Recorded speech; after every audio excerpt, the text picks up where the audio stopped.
ریاض سعودی عرب نے پاکستان کے مرکزی بینک میں ڈپازٹس کو $3 ارب سے بڑھانے کا فیصلہ کیا ہے۔ سی ای او سعودی عربیہ ہولڈنگ کمپنی محمد القحطانی نے ایک بیان میں کہا کہ پاکستان اور سعودی عرب نے $5 ارب کے سرمایہ کاری منصوبے پر عمل درآمد تیز کر دیا ہے۔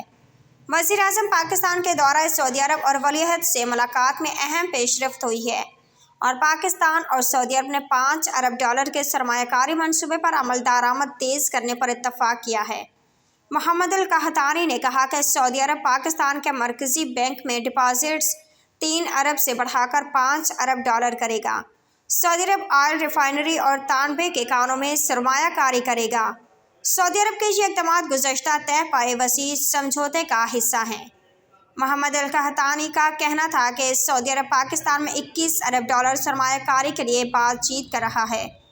اس منصوبے کے تحت تانبے کی کان پر $7 ارب اور آئل ریفائنری پر $14 ارب کی سرمایہ کاری کی جائے گی۔